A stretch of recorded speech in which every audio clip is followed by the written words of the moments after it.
우리 믿는 사람들이 성경을 읽고 대할 때에 자기도 모르게 이제 습관적으로 가지고 또 기대하는 것이 있죠. 뭐 여러분이나 저나 늘 그럴 거예요. 성경 읽을 때 은혜로운 말씀 좀 읽고 싶다. 또 위로가 되는 말씀 어떤 거지? 또 좋은 말씀 읽고 싶고 듣고 싶다. 뭐 이런 기대가 우리에게 있지 않습니까? 그래서 우리가 좀 힘들 때, 또 도움이 필요할 때, 어려움이 있을 때에, 또 위로가 받고 싶을 때에 우리가 성경을 펴고 성경을 읽고 또 묵상하고 그러죠. 그런데 읽어보면 성경의 모든 것이 다 그렇지만은 않은 것을 우리가 발견하게 되죠. 어떤 의미에서 성경은 사실 대단히 까다로운 그런 말씀이지 않나, 그런 생각을 저는 개인적으로 상당히 많이 합니다. 가령 예수님의 그 씨 뿌리는 비유가 얼마나 은혜롭고 얼마나 좋은 말씀이에요. 그렇죠? 예수님의 씨 뿌리는 비유를 이렇게 생각하면 너무 좋잖아요. 맞아. 나도 예수님 말씀 다 받고 옥토와 같은 좋은 밭 돼야지. 그런 소망이 생겨요. 그래서 우리가 예수님의 그 씨 뿌리는 비유 참 좋아합니다. 그런데 정신 차리고 들어보면 씨앗을 밭에 뿌렸는데 결실할 수 있는, 열매를 얻을 수 있는 그 확률이 네 가지 밭 가운데 하나예요. 4분의 1. 확률로 따지면 한 25%에 불과하다라는 거죠. 예수님께서 이런 말씀을 하셔놓고 던지는 메시지가 뭐겠습니까? 자, 4분의 1, 25%인데 어떻게 할 거야? 이런 거예요, 사실은. 그래서 이런 말씀은 우리에게 안정을 보장하는 말씀이기보다는 오히려 긴장하게 되고 또 신경 쓰이게 되고 좀 참 까탈스럽다. 좀 씨 뿌리면 모든 밭 100% 모든 밭에서 그냥 결실하게 된다고 말씀하시지, 왜 어떤 씨는 길가밭이 되고 돌짝밭이 되고 가시덤불 되고 그 가운데 어떤 것만 열매를 맺는다, 왜 이렇게 말씀하셨을까? 여러분, 그 좋은 밭 4분의 1에 들어가기보다는 실패로 끝나게 되는 4분의 3에 들어갈 확률이 확률적으로 더 높지 않습니까? 뭐 그런 의미예요. 그러니까 말씀 듣고 열매 맺을 확률은 4분의 1, 그 정도에 불과하다라고 말하고 있는 이 성경은 오늘 우리 애들에게 사실은 친절한 말씀이 아니에요. 심지어 성경은 예수님이 이렇게 말씀하시잖아요. 주여 주여 하는 자마다 천국에 다 들어갈 것이 아니다라고 말씀하세요. 주의 이름으로 했는데, 주의 이름으로 열심히 했는데 너 나중에 너 불법이야 라고 판결받을 수도 있다. 이게 성경이지 않습니까? 여러분, 이런 말씀이 우리에게 은혜로운 말씀입니까? 아니면 우리를 긴장하게 하는 그런 말씀일까요? 오늘 설교 제목 여러분 보셨죠? 하나님께서 사람을 다루시는 방식에 대하여, 오늘 첫 번째, 다음 주에 이제 이어서 두 번 하려고 하는데요. 자, 오늘 제목 잘 보시면 하나님께서 사람을 다루시는 방식이라고 하는 제목은 제 제목이 아니라 오늘 본문의 주인공인 엘리후의 설교 제목이에요. 오늘 본문 29절 보면 엘리후가 이런 말을 해요.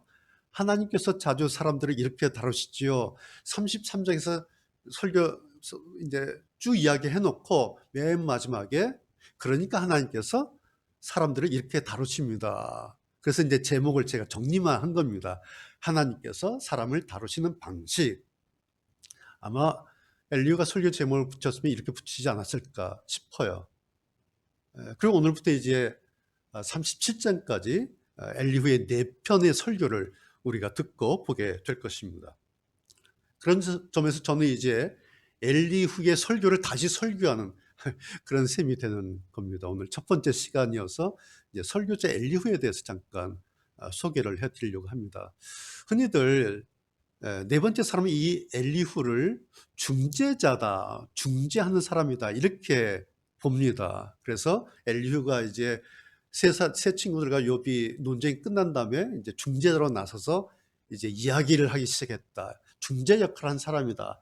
그렇게 얘기를 하는데, 제가 볼 때는 욥에 대해서 엘리후가 하나님에 대한 자기의 이해, 자기의 생각, 자기의 신학, 이것을 강하게 이야기하고 있는 일종의 설교자로 보여요. 물론 중재하는 사람이지만 제가 볼 때는 오히려 더 설교하는 사람처럼 그렇게 보입니다. 그래서 좀 설교자 엘리후 이렇게 좀 붙여봤는데요. 이렇게 엘리후를 중재자뿐만 아니라 설교자로 볼 수 있는 중요한 힌트가 오늘 성경의 32장 앞에 안 읽었는데 32장의 엘리후를 소개하는 장을 보면 거기에 2절과 6절에 두 번 똑같은 말씀이 나와요. 부스 사람 바라겔의 아들 엘리후. 엘리후라는 사람이 어떤 사람이냐 하니까 부수 지역의 출신의 사람인데 그 아버지는 바라겔이라고 하는 아버지의 아들이다. 이렇게 소개하는데 그걸 두 번, 2절과 6절에 두 번 이야기를 하고 있어요. 뭔가 의미가 있는 강조법이죠.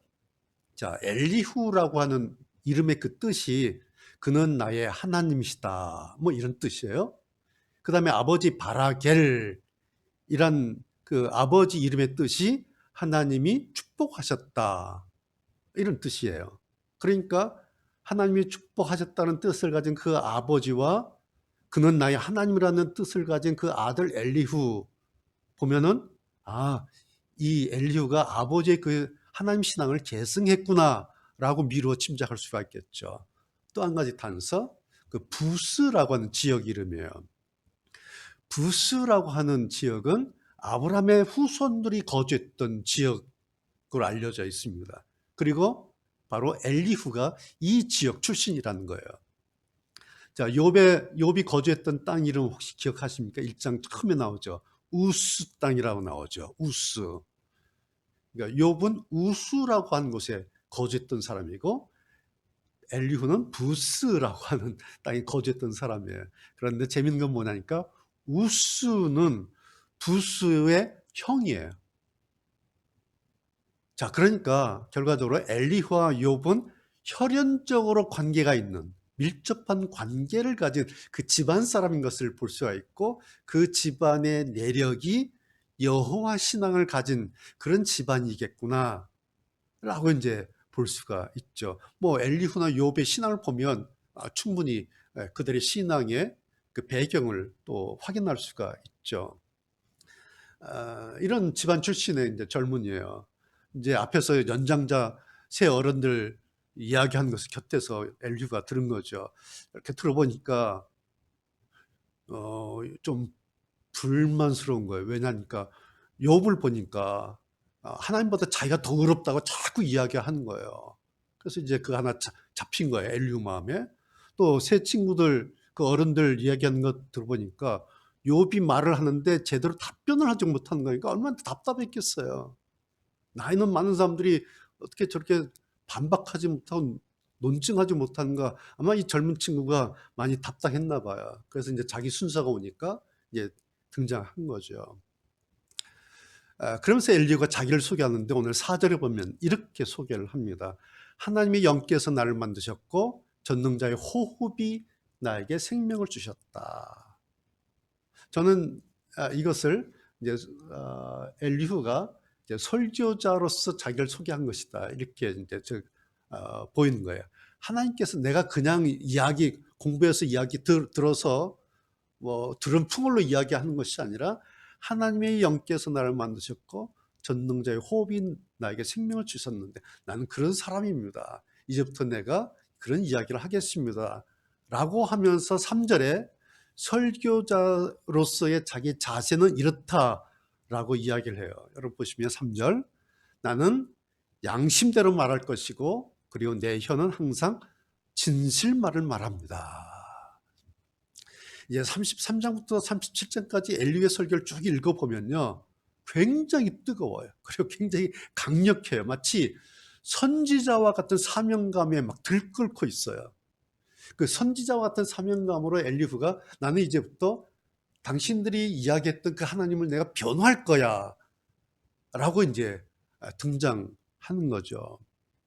그래서 이제 오늘부터 이제 엘리후의 설교가 시작이 됩니다. 결과적으로 그럼 이 엘리후 설교자인 엘리후에 대해서 성경이 어떻게 평가를 했을까라는 거죠.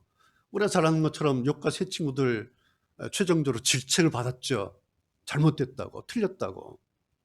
그런데 성경에 보면 엘리후에 대한 평가나 질책이 성경에 없어요. 엘리후가 4번을 설교합니다. 33장 한 번, 34장 한 번, 35장 한 번, 그리고 36, 37 한 번. 그래서 4편의 설교를 해요. 무슨 의미겠어요? 엘리후의 4편의 설교는 다 맞는 설교였다. 그런 의미겠죠. 자, 그렇다면 여러분, 엘리후의 말이 틀린 것이 하나 없이, 틀린 지점이 하나도 없이 전부 다 완전하고 완벽했다라는 의미는 아니에요. 성경에 엘리후에 대한 질책이 없어요. 엘리후의 말이 맞다는 얘기예요. 그렇다고 해서 틀린 것이 하나도 없이 완벽했다는 것은 아니다. 좀 이상합니까? 가령 엘리후는 이런 거예요. 자, 이 설교를 오늘 이제 시작했는데요. 서론부터 사실을 확인한 그 팩트에 하자가 있어요. 문제가 좀 있어요. 엘리후가 이제 설교를 시작하는데 욥이 했던 말을 인용하면서 자기의 설교를 이제 시작을 하죠. 자, 여러분 9절 한번 보시죠. 이제 욥의 말을 인용을 해요. 당신 이렇게 주장했죠. 이제 욥의 말이에요. 나는 깨끗하고 죄가 없다. 나는 순결하고 아무런 잘못이 없다. 그런데도 하나님은 나에게서 허물을 찾으시고 나를 마치 원수 대하듯 하신다고 말입니다. 또 하나님께서 나를 착고에 채우시고 내 모든 길을 살피신다고 말입니다. 당신 이렇게 주장했죠? 라고 이제 옆에서 들었던 욥의 말을 듣고 그것을 인용하면서 그것을 반박하기 위해서 하면서 이제 설교를 시작하는 거예요. 들어보면 여러분 어때요? 하나는 맞고 하나는 틀렸어요. 자, 자기가 곁에서 들은 말이라고 했는데 욥은 이런 말을 한 적이 없어요. 무슨 말이냐니까 9절. 나는 깨끗하고 죄가 없고 순결하고 아무런 잘못이 없다라고 욥이 말한 적이 없어요. 여러분 기억하세요? 욥은요 7장 11절에 7장 21절에서 오히려 이렇게 말합니다. 하나님 내 죄를 용서하시고 내 잘못을 없애 주십시오. 욥이 이렇게 말해요. 13장 26절에서는 또 이렇게 말합니다. 저의 죄를 모두 기록하시고 어렸을 때의 잘못을 하나님이 갚으신다. 이렇게 욥이 이렇게 말을 해요. 다만 욥이 계속해서 주장하고 있는 것은 이런 거예요. 지금 자기가 당하고 있는 이 극심한 재난에 이를 만큼 그렇게 심각한 죄를 짓지는 않았다. 그런 이야기를 하는 거예요. 나는 전혀 죄를 지은 적이 없어요. 나는 예전부터 지금까지 어렸을 때부터 지금까지 전혀 죄를 지은 적이 없어요. 한 점 순결해 이렇게 말한 게 아니에요. 욥이 말한 것은 내가 엄청난 재앙을 받고 애들 다 죽고 완전히 망했는데 이렇게 극심한 재앙을 받을 만큼 그 정도의 죄를 짓지는 않지 않았습니까? 이런 말을 한 거예요. 이게 다른 말이에요. 그러니까 여러분 보세요. 곁에서 귀를 쫑긋 세우고 들었던 사람조차도 이렇게 자기가 듣고 싶은 대로 들은 거예요. 그리고 자기가 생각하고 있는 대로 미뤄서 예단하고 그렇게 확정을 해버린 거예요. 그리고 자기가 생각하는 대로 자의적으로 너는 이렇게 말했어. 넌 죄가 있다고 그랬어. 아, 죄가 없다고 그랬어. 라고 바꿔서 인용을 해버렸어요.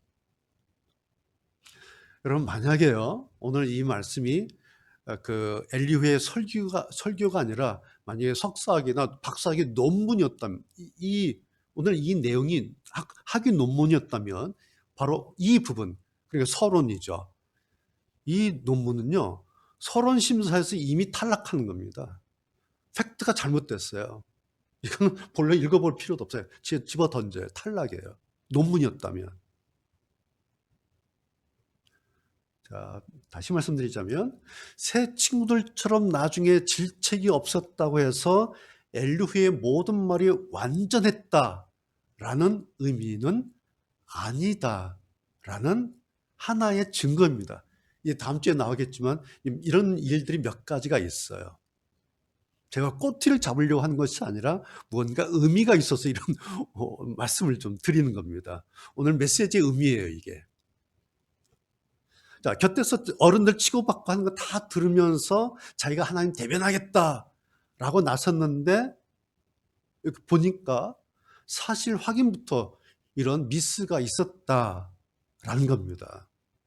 그럼 이런 것이 설교자로서의 엘리후의 한계라는 것입니다. 그런 점에서 엘리후도 사실은 오늘 욥기에서 엘리후가 등장하는데요. 엘리후가 등장한 것은 딱 엘리후까지입니다. 딱 그 선까지예요. 바로 여기에 욥기가 던지는 메시지가 하나 있습니다. 바로 인간의 한계라는 겁니다. 이해가 되세요? 네. 인간의 한계가 어떤 것인가를 오늘 욥기가 우리에게 보여주고 있습니다. 여러분, 그렇다고 해서 인간의 한계라고 하는 것은 나쁜 것이다, 그런 뜻이 결코 아니에요. 인간의 한계를 엘리후가 보였다, 그래서 지금 이 엘리후를 비난하고 있는 것도 아니에요.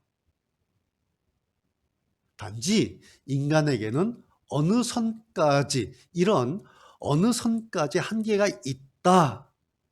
성경은 단지 이것을 말하고 있어요. 그러기 위해서 엘리후를 가지고 성경이 오늘 이걸 말하고 있습니다. 이게 여러분 욥기예요.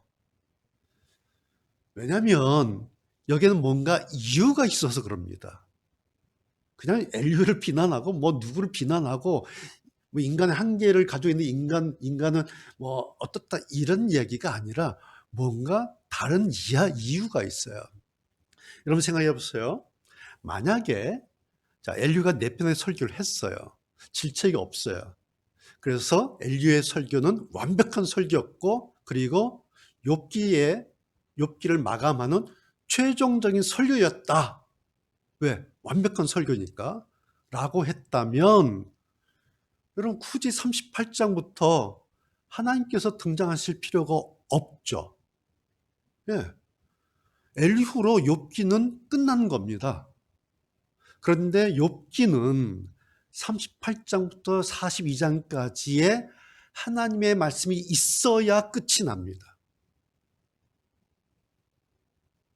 여러분 무슨 뜻이겠어요? 오늘의 주인공 엘리후는 단지 엘리후가 말할 수 있는 선까지만 말했다라는 겁니다. 이것이 소위 지금 제가 하고 있는 설교라는 거예요. 설교가 이런 거라는 거예요. 말할 수 있는 선까지만 하는 것. 여러분, 설교라는 게 설교자가 깨닫고 아는 선까지만 말하고 알려주는 것, 이게 설교예요. 제가 지금 이런 걸 하고 있는 거예요. 그래서 성경과 설교는 달라요. 다르다기보다는 차이점이 있어요. 성경은 파도 끝이 없죠. 네, 파도 끝이 없어요. 제가 창세기 강의를 2번이나 했어요. 제가 요한계시록에 나오는 7교회 강의를 2번이나 했어요. 여러분 기억하세요? 사사기 강의 2번 했어요. 레위기 5가지 제사 2번 했어요. 근데 다시 할 수도 있어요. 또 할 수도 있어요. 왜? 성경이에요. 성경은요, 파도 끝이 없어요. 그러나 모든 설교는 한계가 있어요. 그래서 저도 늘 이것 때문에 마음을 씁니다. 늘 조심하고, 이것 때문에 긴장되고, 그래서 이것 때문에 설교자, 저뿐만 아니라 모든 설교자는 이것 때문에 부담을 갖는 거예요. 왜요? 혹시라도 내가 성경을 잘못 이해하지는 않았을지, 혹시 내가 잘못 성경 해석한 거 없는가, 혹시라도 설교는 내 생각이 정작 성경의 의도나 성경의 의미를 넘어서지는 않았는지, 내 주장을 하지는 않았는지, 심지어는 성경에 대해서 너무 무지해서, 성경을 너무 모르고 너무 무식해서 설교를 한다고 했는데 너무 낮은 차원에서 설교를 하지 않았는지. 왜? 성경을 모르니까, 성경을 해석할 줄 모르니까. 그래서 늘 이런 생각, 마음을, 이렇게 부담을 갖습니다. 여러분, 저뿐만 아니라 모든 설교자에게 설교라고 하는 것은 그래서 평생 넘어야 할 마치 허들과 같은 그런 거예요. 허들. 아시죠? 어느 날 겨우 넘었어요. 그런데 어느 날은 그냥 뭉개버려요. 또 어떤 것은 또 겨우 넘었는데 넘고 보니까 또 저 앞에 허들이 또 딱 버티고 기다리고 있는 거예요. 어떻게 해야 돼요? 그것도 넘어가지요. 이런 게 설교하는 일이에요. 설교라고 하는 것이 그 설교자가 아는 데까지만이에요. 그래서 성경은 그 설교자만큼 전해집니다. 성경이.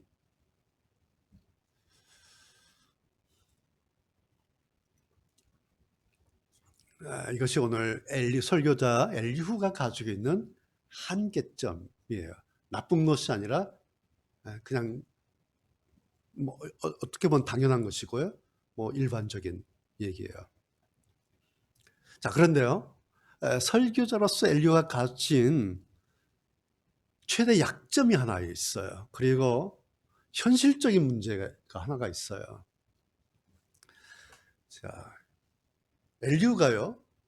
욥에게 지금 설교를 하는데 이 욥의 스토리가 시작하게 된 천상의 사건을 전혀 인식하지 못하고 있다는 사실이에요. 이해가 되시죠? 엘리후가 이걸 모르고 있어요. 독자인 우리는 너무 지금 잘 알고 있어요. 훤해요. 지금 이 욥의 스토리가 어떻게 시작됐는지 우리는 알고 있는데요. 욥도 모르고 새 친구도 모르고요. 엘리후도 모르고 있어요. 그런 엘리후가 지금 욥한테 설교를 하고 있는 거예요.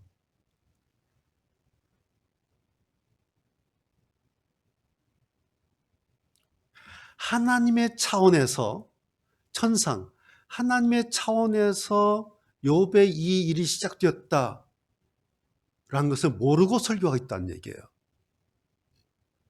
여러분 욥기를 읽어보면요. 세 가지 수준의 차원에서 일어나는 일들을 보여주고 있어요. 세 가지 수준의 차원. 바로 이것 때문에 욥기를 보면 사실 한두 줄로 끝날 수 있어요. 어느 분이 그런 말씀하세요. 욥기 그렇지 않아요? 욥이 잘 살았어요. 그런데 어느 날 망했어요. 그런데 나중에 회복됐어요. 맞아요. 이게 욥기예요. 그래서 욥기는 그냥 한 줄, 두 줄이면 끝나는 얘기예요. 이게 복잡한 얘기도 아니에요. 그런데 여러분 보세요. 욥기가 42장이에요. 왜 이렇게 장황하게 욥기가 기록되어 있을까? 그 이유가 있는 거예요. 왜요? 세 가지 차원의 일이 있어요, 여기에. 첫 번째 차원은 새 친구들과 멱살잡이하는 난타전의 차원이에요. 지난번에 우리가 3라운드 봤죠. 그거예요. 두 번째는 이제 마지막 하나님 차원 쪽으로 방향을 잡게 해주는 이 안내자로서의 엘리후의 차원이라는 거예요. 오늘부터 이제 보는 거예요. 그리고 마지막 세 번째는 하나님께서 등장하시는 하나님의 차원이라는 게 있어요. 그래서 세 가지 차원이에요. 다시 좀 말씀드릴까요? 처음 욥과 세 친구의 3라운드 기억나시죠? 이것은 가장 낮은 수준에서의 난타전이었어요. 논쟁이었어요. 어떻게 했어요? 경험을 가지고 내가 살아보니까, 내가 나이 들어보니까, 혹은 전통 가지고 우리 선조들 말에 의하면, 전통에 의하면, 혹은 자기들의 어떤 인습, 상식 가지고 내가 알고 있는 것이 이러고 막 덤벼들었어요. 물론 이쪽 저쪽에서 중간에 하나님이라는 용어도 나왔어요. 근데 내용을 보면 엉망이에요. 그럴듯하지만 사실이 아닌 그런 내용, 막 뒤죽박죽이었던 그것이 첫 번째 차원의 내용이었어요. 결국 그것은 하나님을 화나게 했고 옳지 않았다라고 최종평가가 났고 질책으로 끝이 났습니다. 이것이 첫 번째 차원의 일입니다. 두 번째 그나마 괜찮은 설교자는 엘리후도 딱 엘리후 자기 수준만큼만 이야기한 겁니다. 그래서 엘리후에서 아까 말씀드린 것처럼 욥기가 끝나지 않은 거예요. 자, 세 번째 하나님의 차원으로 넘어가기 전 두 번째 차원의 모습이 어떤 것이냐 라는 것을 보여주고 있는 것이 엘리후의 32장부터 37장까지입니다. 이것이 오늘부터 이제 우리가 보게 될 내용이에요. 여러분, 욥기가요, 사실 성경이죠. 성경이 이렇게 어떤 차원이라고 하는 것이 우리들 인간들 삶에 있다 라고 욥기에서 이렇게 달리하면서 말하고 있는 그 이유가 무엇 때문에 그럴까요? 그 이유가 뭘까요? 그냥 성경 쉽게 우리가 알고 있는 것처럼 욥기는 고난의 책, 그래서 욥이 고난 당했는데 나중에 하나님께서 회복시켜 주셨어, 이런 스토리로 된다면 쉬울 텐데요. 제가 누누이 말씀드리지만 욥기는 인간의 고난에서 시작해서 인간의 회복으로 끝나는 책이 아니다라는 거예요. 욥기는 하나님의 천상의 회의에서 시작해서 하나님의 말씀, 즉 하나님으로 끝이 납니다. 다시 말하면 욥기는 하나님 차원에서 시작해서 하나님의 차원으로 끝나는 책이다라는 사실이에요. 그런 점에서 욥기는 결국에는 여호와 하나님의 존재에 대해서 말하고 있는 책이에요. 욥기는 고난에 대해서 말하고 있는 책이 아니라 욥기는 하나님이란 분이 어떤 분이신가, 하나님의 존재에 대해서 말하고 있는 책이에요. 욥기는 이런 거예요. 그 하나님을 알아야 그 결과로 인간이라는 존재인 나에 대해서 알 수 있다. 이것이 욥기가 가지고 있는 논리예요. 그리고 욥기 42장 전체의 핵심이 이거예요. 그리고 욥기를 절수한 목적이 바로 이거예요. 그 하나님을 알아야 그 결과로서 인간이라는 존재인 나에 대해서, 너에 대해서 알게 된다. 바로 이것이 하나님에서 시작해서 하나님으로 끝나는, 시가서 장르로 분류되는 욥기의 문학적인 구조에, 하나님에서 시작해서 하나님을 끝나는 이 문학적인 구조를 욥기가 가지고 있는데, 이것은 단지 문학적인 구조일 뿐만 아니라 욥기의 핵심이고 욥기의 저술 목적이에요. 여러분, 욥기 결말에도 이제 나오겠지만요, 욥기는요 나중에 고난에 대해서 이야기하지 않은 채 끝이 납니다. 이상하죠. 마지막에 고난에 대해서 이야기를 하고 마무리를 지어줘야 되는데요, 욥기 맨 마지막에는 고난에 대해서 구구절절하게 이야기하지 않고 그냥 끝이 나버려요. 반면에 욥기는 계속해서 여호와 하나님이라는 분을 말하고 설명하기 위해서 단지 인간의 이 고난이라고 하는 것, 인간이 겪게 되는 이 고난 혹은 재난, 재앙, 이 고난이라고 하는 것을 하나의 그 모티브, 하나의 제재로 해서 그렇게 하나님의 이야기를 풀어가고 있습니다. 오늘 엘리후도 그런 말을 하죠. 19절에 하나님은 사람이 깨닫게 하시려고 뼈마디가 쑤시는 아픔과 고통을 주시기도 합니다. 엘리후가 그런 말을 해요. 그러니까 고난의 의미가 하나님을 깨닫게 하시려고, 그분은 사람이 깨닫게 하시려고, 이게 하나님의 목적이라고 하는 건데, 여러분, 우리 사람들에게는 죽을 맛이에요. 그렇죠? 하나님의 목적인데 이게 당하는 우리 입장에서는 막 죽을 맛이에요. 뼈마디가 쑤시는 아픔, 뼈마디가 쑤시는 고통. 여러분, 뭐겠어요? 하나님과 우리 인간은 서로 코드가 완전히 다르다는 거예요. 여러분, 하나님의 포인트는 앞에예요. 사람이 깨닫게 하시려고. 이것이 하나님의 포인트예요. 근데 우리가 보는 포인트는 뭐예요? 뒤에요. 뼈마디가 쑤시는 아픔, 뼈마디가 쑤시는 고통, 이거 없으면 좋겠어. 우리는 포인트가 뒤에 있어요. 한 문장 안에 보는 포인트 관점이, 지점이 달라요. 뭐예요? 하나님과 우리 인간이 이렇게 다르다란 얘기예요. 그리고 하나님과 우리 인간이 그렇게 구분되는 그 경계선, 그것이 바로 하나님의 차원이라고 하는 것과 피조물의 차원이라고 하는 거예요. 이 경계선, 차원이 달라요. 욥기가 지금 이걸 이야기하고 있어요. 이것이 설교자인 엘리후가 가지고 있는 기본 전제예요. 그래서 6절에 그런 말 하죠. 성경 보십시오. 나나 당신이나 욥 당신이나 흙으로 만들어진 하나님의 피조물 아닙니까? 이런 말을 해요. 오늘 설교의 핵심 구절이에요. 나나 당신이나 흙으로 만들어진 하나님의 피조물 아닙니까? 이렇게 던져놓고요. 그 앞에 5절에서 이런 말 해요. 자, 욥 당신 또 자기 말 듣고 반박할 거 있으면 얼마든지 반박하십시오. 자, 내가 설교할 테니까 말할 테니까 다 들으시고 당신 나한테 마음대로 반박하십시오. 당신도 당신 생각 얼마든지 말하라. 그런 거죠. 앞에서 우리가 봤던 새 친구들과 다른 점이 바로 이거예요. 새 친구들은 욥에게 일방통행식의 공격을 막 퍼부었죠. 너 내 말 들어. 내 말 듣고 해. 라고 새 친구는 욥에게 막 일방통행식으로 막 공격을 퍼부었어요. 오늘 엘리후는 쌍방통행식이에요. 서로 공정하게, 서로 정당하게 서로의 생각을 서로 말하자. 그래서 쌍방통행식으로 의사소통을 하겠다. 그런 점에서 이 엘리후를 보면 요즘 말로 열린 설교자다.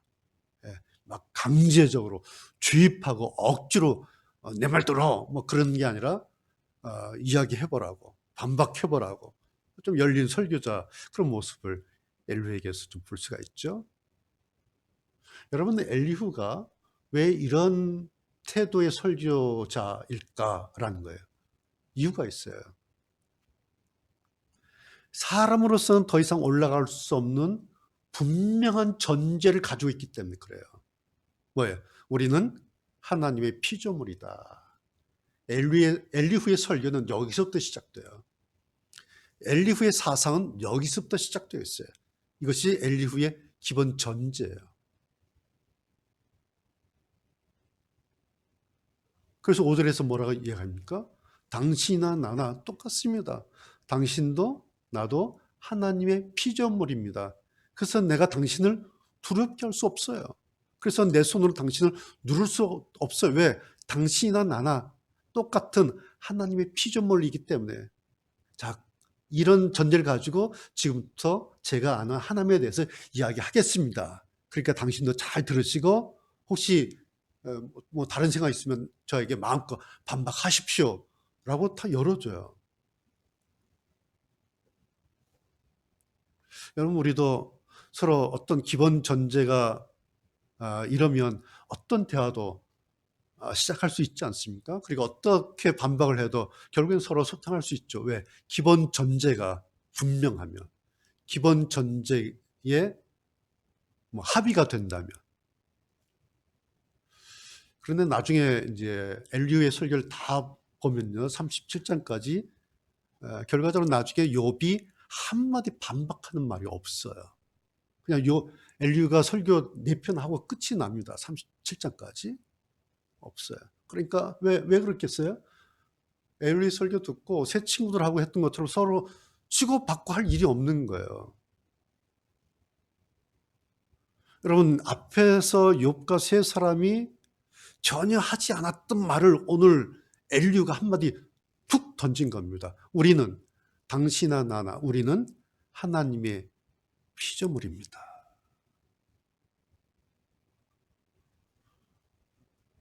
여러분, 이거는 특별한 이야기입니까? 이건 대단히 엄청난 사건의 이야기입니까? 아니면 독특한 이야기입니까? 아니죠. 그냥 성경 창세 1장에서 시작됐던 이야기예요. 근데 이 이야기가 오늘 33장에서 비로소 욥기 42장 가운데 33장 오늘 여기서 비로소 엘리후의 입을 통해서 툭 튀어나왔어요. 4장부터 31장까지 얼마나 난타전이 많았어요. 근데 그 사이에는 이런 말이 없었어요. 그래서 오늘 드디어 이 말, 우리는 하나님의 피조물입니다. 이 말이 튀어나온 거예요. 근데 이것이 뭔지 아십니까? 이것이 이제 욥기의 결말로 넘어가는 결정적인 시작점이에요. 그리고 이 시작점, 이제 시작했는데 이 시작점이 끝나게 되겠죠. 이 시작점의 끝은 이거예요. 하나님은 창조주시다. 이게 3차원. 하나님은 창조주시다.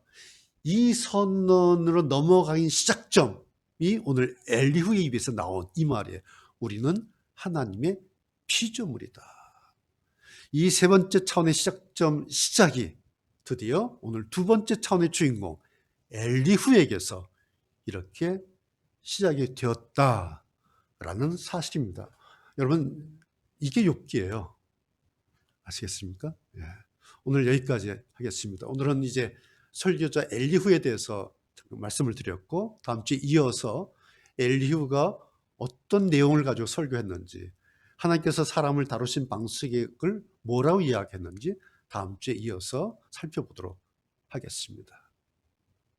함께 찬송하겠습니다. 30장 찬송 부릅니다.